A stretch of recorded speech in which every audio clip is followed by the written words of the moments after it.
Basically, what are we trying to do today is we are trying to print the bill for a student, right? So basically, Okay. whenever you are writing programs, now you know how to write the comment. So you can write the question in the comment itself, right? Okay. For Yes. example, basically, you have gone to a supermarket and we are trying to print the bill like what all you have, purchased till date, Purchase. right? So Okay. that's what Yes. we will do in today's class. So the first and the foremost thing, what all you have purchased, right? So maybe I'm going to write here, say Q1.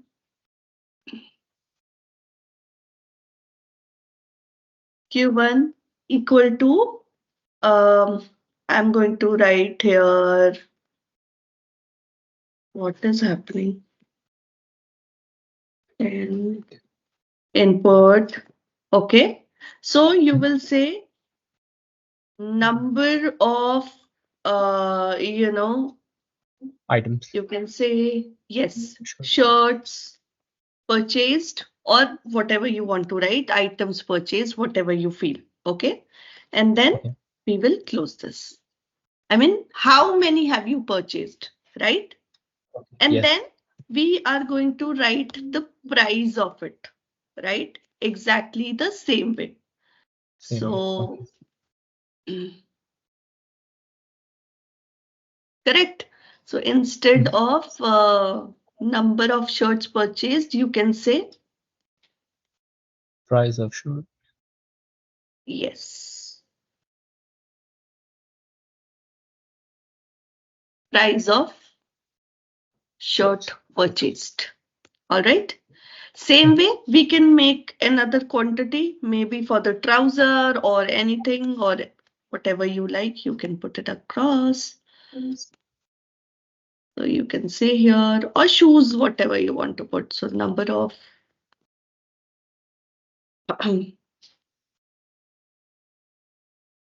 trousers which you have purchased. Oh, see what's happening.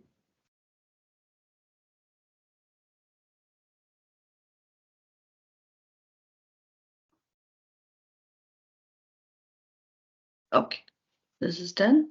And then you have the price for the same. So Same. you can again just copy and paste it across. And the price of trousers purchased. Okay. Now, Yes. you know quantity one, quantity two. Now, what do we need? We need the total of it, right? Like, how is a Yes. bill, right? So then we will need the total.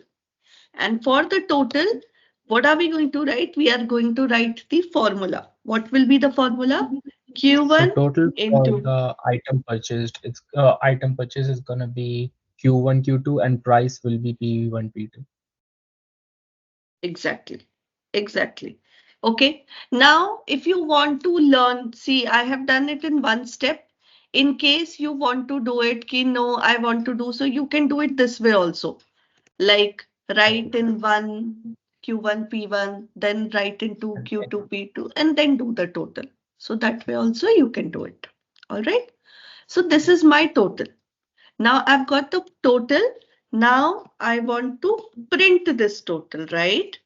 So you can yes. write here the total bill for your uh, purchasing is Close. like this. And then Comma. you can write here total. Total. Easy? Yes. Let's try this, whether it's working or not. Okay, number of shirts purchased. I said, okay, 4. Number of, oh, the price is, say, it's 400. Then number of trousers, I've taken 2. And maybe it's of 1500, right? So the total bill for your purchasing is so and so, 46. right? So the Yes. total bill generated is, if purchasing is not looking nice, you can make it like this. Generated. Correct? Plus, to make it obviously, like a bill, like how the bill gets printed, Looks like, correct? yes. Yes. So you can always make it, say, to here. Yeah, I That, wasn't putting quotes. That's why I was missing it. I tried yes. this, but I wasn't putting it in quotes. I was just putting star and then times 50. Okay. Asterisk Okay. times 50. That's it. Yes. Okay. And this way you can do the things. And in fact, you can do one more thing as well. You can make a like this. So it will look like a bill that way. But, yeah. Okay, number of shirts purchased. So I said, okay, 2. The price is say 3,000. Number of trousers is 5. The price is 2,000. And the total bill for your, okay, I think the English is wrong, but that's fine. No worries. Yeah, but it makes sense. Yes. Yes. Yeah. So see, this is a combination of your multiplication and everything. Now, one, you will do it the same one, and then I'll give you problems, right? You have to think and do it. Okay? Yes. Ready?